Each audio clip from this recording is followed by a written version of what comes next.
Nesse vídeo eu quero tratar sobre um assunto que tem sido muito discutido, principalmente nos últimos 2 anos, que é com relação ao chamado teto de gastos. Por que eu denominei o mito do teto de gastos? Porque muito daquilo que nós temos visto através da mídia convencional, ela chama para defender esse conceito só aqueles chamados especialistas econômicos de uma escola muito definida, normalmente da escola de Chicago, mas que não é uma unanimidade. Existem trabalhos de outros economistas, da Universidade de Columbia, de Yale, por exemplo, que discordam muito desse pragmatismo da escola de Chicago, e que em vários lugares, o Chile, por exemplo, tem péssimos resultados no passado da implementação de uma ideia que eu, fazendo uma ligação que eu sempre comento com vocês entre muitas vezes a engenharia, o sistema financeiro, eu mesmo aprendi ali no dia a dia de que muito daquilo que eu realmente respeitava como metodologia, como ferramental na engenharia, na matemática, na estatística, quando passava aquilo para a economia, apesar de que matematicamente o modelo parecia fazer sentido, na prática não. Na prática isso não acontecia. Agora, boa parte desses economistas chamados econométricos, eles de fato acreditam que aquelas equações funcionem, ainda que as pessoas em geral ajam por instinto. Eu vou usar como base nesse vídeo, esse livro é um livro complexo, é um livro denso. Eu vou tratar disso num vídeo específico do Habermas, Mudança Estrutural da Esfera Pública. É um livro originalmente produzido ali por volta de 1962, ele é da escola de Frankfurt, né? Depois fez uma atualização em 1990, do qual eu tenho a edição brasileira, se baseia nessa segunda edição dos anos 1990.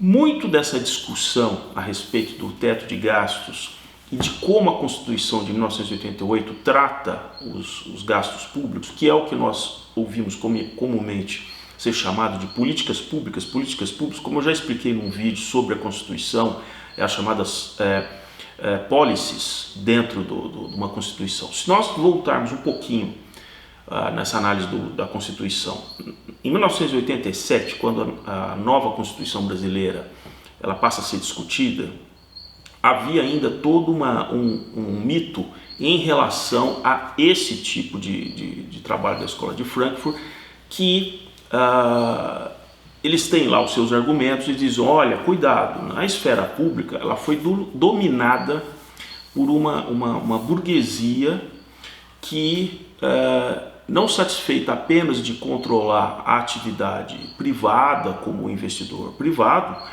eles se apoderaram do controle da máquina pública para direcionar favoravelmente os investimentos na esfera pública e também para as próprias legislações serem favoráveis aos empreendimentos. Isso, em certa medida, tem lá a sua razão. Nós sabemos aqui, nós vimos no passado recente como empresários aí do setor de construção levaram minutas prontas para o legislativo para que leis fossem criadas para favorecer aquela linha de negócio, de empresa que prestava serviço para a área pública. Então, numa certa medida, quando nós observamos os nomes de elites tradicionais eleitorais em vários locais do Brasil, comparamos a origem dessa família com pessoas que também têm cargos públicos, seja no judiciário, evidentemente no próprio legislativo, e que também existe um braço familiar que cuida dos negócios da família. Nós temos aí vários exemplos, se vocês procurarem,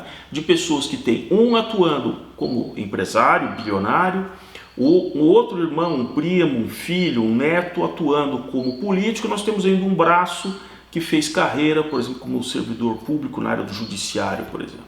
Então, sob um certo aspecto, o Habermas tem lá a sua razão de que, olha, mesmo a questão da opinião pública, que é um capítulo específico que ele trata aqui, a opinião pública ela é construída a partir de ideias que grupos, claro, alguns contrários a quem está no governo, mas também tem muito que vem na cabeça da opinião pública que é induzido pelo governo que está ali em curso. E as pessoas saem falando, não, foi a opinião pública que decidiu. A opinião pública, muitas vezes, ela foi induzida a pensar daquela maneira. Mas voltando à questão do teto de gastos. Por que eu chamo de um mito? E não estou sozinho nessa tese, não. Nós passamos aqui de um processo que eu diria esquizofrênico. Se por um lado não controlávamos gastos, não tínhamos nenhuma responsabilidade fiscal, e isso foi se acumulando aí por décadas, e é verdade. Por outro lado, nesse momento que eu comentava de criar a Constituição de 88, o mundo vivia exatamente um processo de desregulamentação, que é aquele processo que vem de uma postura do Reagan, desregulamentando, por exemplo, a concessão de linhas aéreas, todo mundo podia voar para onde quisesse, como quisesse, desde que passasse pelas regras do órgão regulador, do ponto de vista de segurança. E na Inglaterra, com a Margaret Thatcher, seguindo pelo mesmo caminho, se desvencilharam de uma série de equipamentos públicos e entregaram isso para a iniciativa privada tocar. O próprio sistema Telebrás brasileiro foi um tanto quanto no meio dessa discussão, até que ponto o serviço público deveria atingir. Para uma escola de Frankfurt Habermas, ele vê isso, e aqueles legisladores constituintes viam esse medo de, ao se afastar de controlar essas estatais, eles viam menos possibilidade daquelas famílias que não são de origem da burguesia, daquela elite financeira, conseguirem ter acesso para conseguir controlar as políticas públicas em favorecimento do que eles chamariam ali daquelas classes menos favorecidas. Por isso que, veja que eu estou fazendo uma análise dentro da sociologia, isso aqui não é uma pauta de adesão política para A ou B, é as coisas como elas são. Essas pessoas de fato temem que quanto menos existam estatais no Brasil, menos pessoas que não têm um poder financeiro ou político vão conseguir ascender para poder controlar essas políticas públicas na sociedade.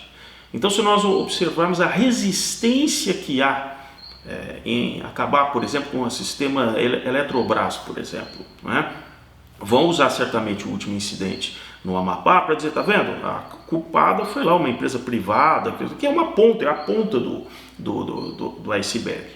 Mas o argumento sempre será o seguinte, não, se tivéssemos investimento, isso não teria acontecido. O problema não é a empresa estatal, o problema não tem investimento. Pois é. E aonde vai sair esse dinheiro para o tal do investimento do Estado, né?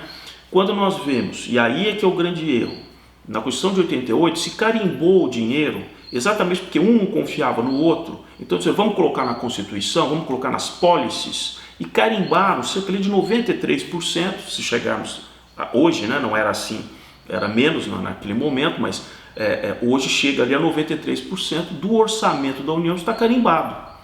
E aí, em função de todo aquele desregramento do final do governo Dilma, nós passamos por uma coisa esquizofrênica para o outro lado e caímos no mantra desses economistas, econometristas do mercado financeiro, que, como eu já mostrei em outros vídeos, o interesse deles é simplesmente pelo juro de uma dívida pública. Então, assim, olha, eu quero que você me pague isso com esse juro gordo no menor espaço de tempo. Ele não está preocupado com a viabilidade ou não de uma determinada política pública. Então, se colocou isso na Constituinte, lá em 88. Se aumentou isso através de várias PECs ao longo desses 32 anos. E aí nós chegamos para fazer uma mudança constitucional, travando o que foi chamado de teto de gastos, sendo que como que eu consigo travar o gasto total, não, daqui não pode passar, sendo que 93% desse bolo, ele está carimbado, não, isso você tem que fazer, aconteça o que aconteça, isso você tem que fazer, como um percentual realmente. Então, veja o que aconteceu quando chegou a questão da pandemia na área de saúde. Você precisava de um dinheiro que você não estava estabelecido ali no orçamento para 2020, por exemplo, e aí as pressas foram lá e falaram assim, não, para isso você pode gastar, que era uma proposta de alguns desses economistas que não eram tão ortodoxos nesse sentido, lá atrás, no final dos anos 80, falaram assim, olha, vamos deixar parte do que é do orçamento não vinculado necessariamente ao dinheiro carimbado. Porque vão surgir certas situações que só o Estado vai poder investir, porque a iniciativa privada verá que aquilo não é rentável e ele não vai fazer. Só que para a sociedade é necessário que se faça. Não se fez isso. Agora, hoje, nós vamos viver um paradoxo, porque as despesas com esse dinheiro carimbado, elas vão aumentar sim, e o que vai acontecer? A parcela da União que poderia investir, por exemplo, nós sabemos, dezenas e dezenas de milhares de quilômetros de estradas federais ou de ferrovias federais que precisam ser terminadas ou precisa ser dada manutenção. E, por outro lado, nós temos essa esquizofrenia de uma resistência enorme que se entregue isso finalmente para a iniciativa privada. Então, o paradoxo é, vamos fazer o seguinte, deixa as estradas apodrecer e não termina essas ferrovias, porque para a iniciativa privada eu não posso passar. Vocês entendem o tamanho da esquizofrenia? E o tempo vai passando, a população vai envelhecendo, ela vai aumentando de uma maneira ali vegetativa, ainda que numa proporção menor do que em outras décadas, mas ela continua aumentando, mais pessoas se tornam adultas, essas pessoas querem circular, querem ter sua casa, querem ir para... E o Brasil vai ficando pequeno demais para o tamanho da população, pequeno e pobre, né, do ponto de vista da nossa capacidade de infraestrutura. Então, de um jeito ou de outro, a realidade vai se impor. Por mais fricção que tenha até aí o 2023, mais ou menos, isso vai cair por terra, porque é impossível você conseguir fechar duas variáveis nesse jogo. As variáveis que você não pode abrir mão, lembra quando meses atrás foi se tentar fazer um remanejamento da área da educação, já que muita coisa você não estava gastando, porque estava todo mundo em casa, vou remanejar. Não pode. Não tire esse dinheiro da educação. Não, mas agora não tira dinheiro disso, não tira dinheiro disso. Sim, e esse dinheiro virá de onde? Então, a própria dinâmica da pandemia vai destruir, porque nós não vamos simplesmente ter que poder nos dar o luxo de parar de pagar, por exemplo, o auxílio emergencial mesmo ao longo de 2021. Isso é outra ilusão de ótica. Vai sim ter que se continuar por uma questão de que a velocidade de recuperação da economia, principalmente para os trabalhos de menor valor agregado, de trabalhos mais braçais, foram os primeiros trabalhadores a serem demitidos e serão os últimos a serem recontratados. Aqueles trabalhadores mais sofisticados, que trabalham de casa, estão pendurados em alguma cadeia que possibilita isso, esses conseguiram manter ou a empregabilidade ou voltaram a ser contratados. Agora na média nacional, isso não acontece. Então, essa parcela, por exemplo, vamos imaginar, por hipótese, que nós vamos continuar assim, ter que complementar a questão do Bolsa Família. Vamos considerar, Bolsa Família é um programa assistencial para a linha de pobreza, que é necessário e precisa ser mantido, certo? Só que existe uma outra camada fora, que não está exatamente ali na linha da pobreza, mas não tem a empregabilidade. É preciso que se mantenha essas pessoas com uma remuneração e, ao mesmo tempo, fazer um processo de reciclagem, de educação, de alguma coisa para que ela tenha um mínimo ali de empregabilidade, nem que seja para operar um equipamento de manutenção, mesmo as máquinas hoje são bastante sofisticadas, um grande trator, uma colhedeira, não é simplesmente um motor, você está em cima do motor diesel que você liga ali e sai pilotando aquilo como se fosse um automóvel. É muito mais do que isso, né? Posicionamento por satélite, controle com a central, né? Então as pessoas vão precisar de uma reciclagem, sim, né?